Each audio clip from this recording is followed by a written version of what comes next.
Verset 8 à 17, restez assis, je vais lire comme ça. La Bible dit, le roi de Syrie était en guerre avec Israël, et dans un conseil qu'il tint avec ses serviteurs, il dit, mon camp sera dans un tel lieu.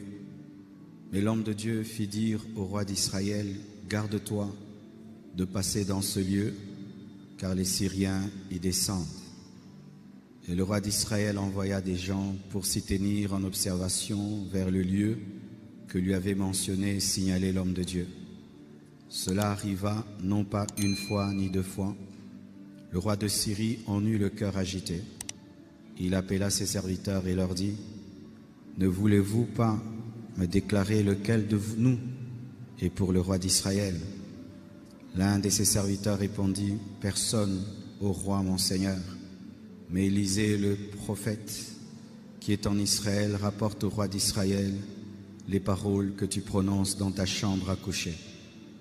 Et le roi dit, allez et voyez où il est, et je le ferai prendre. On vint lui dire, voici, il est à Dothan. Il y envoya des chevaux, des chars et une forte troupe qui arrivèrent de nuit et qui enveloppèrent la ville. Le serviteur de l'homme de Dieu se leva de bon matin et sortit, et voici une troupe entourait la ville avec des chevaux et des chars. Et le serviteur dit à l'homme de Dieu, ah, mon Seigneur, comment ferons-nous? Il répondit, ne crains point, car ceux qui sont avec nous sont en plus grand nombre que ceux qui sont avec eux. Élisée pria et dit, Éternel, ouvre ses yeux pour qu'il voie. Et l'Éternel ouvrit les yeux du serviteur qui vit la montagne pleine de chevaux et de chars de feu autour d'Élisée. Acclamons la parole.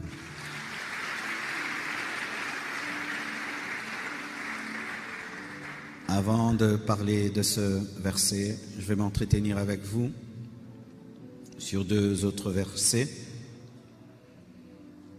Tout d'abord, si nous parlons du ciel et de l'enfer existent, c'est parce que nous voulons affirmer quelque chose contre l'athéisme. Les athées ne croient pas en l'existence du ciel et de l'enfer. Pour eux, quand un homme meurt, il disparaît, c'est tout. Il n'y a pas une autre vie en dehors de cette vie, ce qui est faux. Aussi, nous abordons ce thème pour donner de la connaissance à ceux qui ne connaissent que ce monde, car au-delà de ce monde, il y a un autre monde, mauvais ou bon, qui nous attend. Aussi, c'est pour parler aux personnes rationnelles qui ne conçoivent les choses qu'avec leur tête et qui, lorsqu'ils ne voient pas, ils ne croient pas. Pour leur dire que même si vous ne voyez pas le ciel, vous ne voyez pas l'enfer, cela existe. Aujourd'hui, de plus en plus, les hommes sont dans l'empirisme, c'est-à-dire ce qu'ils voient, ce qu'ils sentent, ce qu'ils entendent, c'est ce qu'ils croient. S'il y a quelque chose qui est au-delà de ses sens, ils n'y croient pas, alors que tes sens sont tellement limités. Il suffit qu'on te compare à une chauve-souris, tu te rendras compte qu'il y a tellement de choses que tu ne maîtrises pas. La chauve-souris est aveugle, et je t'assure, elle peut se promener ici sans cogner quoi que ce soit, parce qu'elle utilise des ultrasons. C'est-à-dire que même dans le règne animal, parce que nous sommes aussi des animaux, il y a des animaux qui captent ce qu'on ne capte pas. Le chien est capable de retenir 7000 odeurs. 7000 odeurs. J'ai un chien, aujourd'hui il est grand là, ça fait 6 mois, c'est un tout petit chien. Je l'ai acheté, il a ressenti mon odeur, mes pieds. Aujourd'hui, même si je voyage 1 mois, 2 mois, je reviens, il sait que je suis son maître, parce qu'il a la mémoire des odeurs. Alors, lorsque tu veux diriger ta vie en fonction de ce que tu sens, Déjà, dans ce que tu sens, tu es limité parce que tes 5 sens ne peuvent pas être comparés au sens d'une chauve-souris, d'un chien, d'un chat. Frères et sœurs, le surnaturel existe. Lorsque tu lis 1 Thessaloniciens 5, verset 23, la Bible dit que le Dieu de paix vous sanctifie lui-même tout entier et que tout votre être, l'esprit, l'âme et le corps, soient conservés irrépréhensibles lors de l'avènement de notre Seigneur Jésus. Lorsque Paul parle de l'homme, il présente une entité tripartite, corps, âme et esprit. Regardez bien, tu es corps, âme et esprit. Est-ce qu'on voit l'âme? Est-ce qu'on voit l'esprit? Non, on ne voit que ton corps. C'est-à-dire que quoi? Les deux parties principales de ton âme sont invisibles. Les deux parties principales de ton être sont invisibles. Il n'y a qu'une seule partie qui est visible. Mais tu doutes de l'invisible, alors que toi-même tu es invisible. Tu es invisible. Vous êtes des invisibles. Qui voit ton esprit? Qui voit ton âme? Mais tu doutes. Tu ne crois pas au monde invisible, alors que toi-même tu es invisible. Ton âme ne se voit pas. Ton esprit ne se voit pas. Il n'y a que ton corps qui se voit. Mais tu dis, moi je ne crois pas qu'il y a les anges, il n'y a pas les démons, les choses spirituelles, je n'y crois pas. Mais toi-même tu es invisible. Un jour, Dieu m'a fait grâce de voir mon esprit. On avait fait une veillée et on priait. Tout d'un coup, j'étais allongé là et je vois quelqu'un d'autre, c'était moi. Mais il avait 3 mètres, il était costaud comme ça, de la lumière jaillissait de lui, il n'avait pas un corps physique, c'était comme un vent, mais qui avait une forme. Et puis Dieu m'a dit, voici toi. Frère, depuis ce jour-là, je me prends au sérieux. Je suis un géant spirituel. Ce n'est pas de l'orgueil, je dis ce que j'ai vu. Quand Dieu t'appelle vaillant héros, tu es un vaillant héros. Mes frères et sœurs, vous êtes surnaturels. Tu es surnaturel. Tout homme est surnaturel. 2 Corinthiens 12, verset 11, verset 1 à 4, Paul dit, je connais un homme en Christ qui fut, il y a 14 ans, ravi jusqu'au 3e ciel. Si ce fut dans son corps, je ne sais. Si ce fut hors de son corps, je ne sais. Dieu le sait. Et je sais que cet homme, si ce fut dans son corps ou dans son corps, je ne sais, Dieu le sait, fut enlevé dans le paradis et qu'il entendit des paroles ineffables qui n'est pas permis à un homme d'exprimer. Paul dit qu'il y a 14 ans, il avait connu ce qu'on appelle l'extase. C'est quoi l'extase? C'est lorsque Dieu paralyse ton corps pour parler à ton âme et à ton esprit. Tu tombes comme si tu es évanoui, tu n'es pas totalement conscient, mais ton esprit devient très conscient du monde spirituel. Et je prie qu'il y ait de plus en plus d'extase dans les églises, des hommes qui voient le ciel. Mes frères, Paul n'était pas mort, mais il a vu le ciel. Paul n'était pas dans le coma, il a vu le ciel. Pas dans son corps, mais dans son esprit. Il est allé jusqu'au 3e ciel.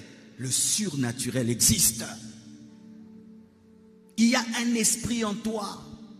Il y a un esprit en toi. Ce n'était pas dans son corps. Son corps est resté sur la terre, mais son esprit est allé au ciel et il est revenu ensuite dans son corps. Et qu'est-ce qu'il a vu? Il a vu le paradis. Au-delà de ce monde, il y a un autre monde, le monde de Dieu, un monde merveilleux qui nous attend. Et il dit qu'il a capté des choses ineffables. Quand on dit ineffable, c'est-à-dire ce sont des choses que l'esprit capte, mais que la bouche ne peut pas expliquer, que l'intelligence ne peut expliquer. Mes frères, il y a des choses qu'un prédicateur ne peut pas prêcher parce que ce sont des choses ineffables. Lorsque les hommes de Dieu prêchent, ils ne prêchent jamais tout. Parce qu'il y a des choses que Dieu nous révèle que le français ne peut communiquer, ne peut transmettre, ni le lingala. on s'efforce d'utiliser le langage humain, mais ce que l'esprit capte ne peut être transmis avec un langage. C'est pourquoi nous prions quand nous prêchons, afin que Dieu t'explique ce qu'il m'a expliqué, parce que ce sont des choses ineffables. Il y a des choses que l'intelligence ne peut capter. C'est pourquoi nous parlons d'autres langues. Parce que quand tu parles en d'autres langues, tu aimerais dire à Dieu certaines choses, mais ça ne passe pas en français, ça ne passe pas en lingala, ça ne passe pas en swahili, ça passe qu'en rimloskate que libro, lebrachala bababa. Des choses ineffables. Ton intelligence ne peut tout capter, et ton intelligence ne peut tout dire, mais ton esprit peut tout capter, et ton esprit peut tout dire. Il n'y a pas que le monde physique. Il y a aussi le monde spirituel. Et le monde spirituel est plus élevé que le monde physique. Le monde spirituel a commencé avant le monde physique. Le monde spirituel a engendré le monde physique. Avant que l'homme ne soit créé sur cette terre, il y avait des anges, il y avait des démons. Les esprits nous ont précédés sur la terre. Et ils sont plus nombreux que nous. Il y a plus d'anges sur la terre que des humains. Il y a plus de démons que d'hommes sur la terre. Il n'y a pas que le physique que vous voyez. Il y a aussi le spirituel. Il n'y a pas que des hommes ordinaires. Il y a des oints de Dieu. Et il y a des serviteurs de Satan. Certains hommes se promènent comme si tous les hommes sont normaux. Non. Il y a des hommes qui marchent avec Dieu. Il y a des hommes qui marchent avec le diable. Il y a une jeune fille, j'en ai parlé au premier culte. Elle fait ceci. Chaque fois que je vais prêcher, elle va dans les toilettes. Et puis elle revient. Chaque fois. Et puis Dieu m'a dit, regarde. Et puis Dieu m'a dit, elle va dans les toilettes. Elle invoque le diable dans les toilettes. Et puis elle revient. Et je dis, elle demande quoi? Elle demande que les gens ne comprennent pas la parole. Que les gens soient distraits. Que les gens n'écoutent pas la parole. Mais elle vient au culte. Mais elle ne vient pas pour adorer. Elle vient servir son maître. Mais toi, quand tu viens à l'église, tu n'es ni chrétien, tu viens vide. Fais très attention. Il n'y a pas que des hommes normaux. Il y a des hommes qui vivent avec des démons, qui marchent avec des démons. Il y a aussi des hommes qui marchent avec Dieu. Le monde spirituel existe. Nous ne sommes pas seuls sur cette terre. Nous ne sommes pas seuls. Nous ne sommes pas les seuls qui travaillons pour un maître. Il y a des gens qui travaillent pour un autre maître. Un jeune garçon est venu me voir au bureau. Il m'a dit, pasteur, je me transforme en loup-garou. Je deviens un chien la nuit. Et je mords les gens. Et puis je redeviens un homme. Je prie pour lui. Un chien se manifeste. Un chien. Le jeune garçon commence à grogner comme un chien. Tu peux être là, tu te promènes. Tu penses que tu es normal. On commence à prier pour toi. Tu commences à vomir. Les gens commencent à parler dans ta bouche. Les démons commencent à parler. Des êtres humains commencent même à parler en toi. Parce que certains sont possédés par des esprits humains.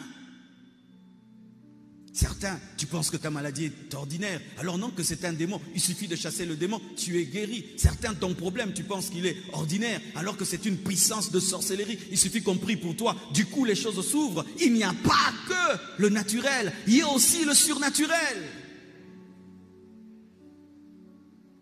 Frères et sœurs, et Paul dit qu'il a reçu des choses ineffables.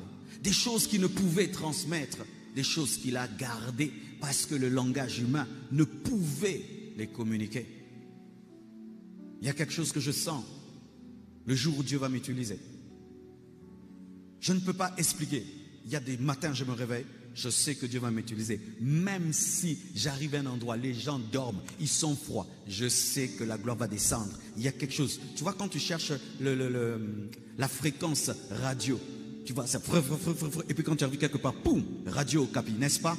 Pareil aussi, il y a une fréquence, tu sens, poum, la fréquence du miracle est arrivée. Là, tu sais que ça ne rate pas. Que tu ailles au Niger, que tu ailles au Tchad, tu sais que quand tu vas invoquer Dieu, il y aura la puissance. Comment je peux t'expliquer ça? Je ne peux pas t'expliquer, tu ne peux que constater. Il y a des choses que tu dois chercher toi-même dans la présence de Dieu pour les connaître et les comprendre, parce qu'il y a des choses que même le pasteur ne peut pas t'expliquer. C'est ineffable. Comment on parle en langue? Comment je peux t'expliquer? do, dé, di, do. Sois seulement rempli du Saint-Esprit, tu vas parler en langue. Comment? Tu vas seulement parler en langue. Ça va venir comment? Ça va venir comment? Ça va venir. Des choses ineffables.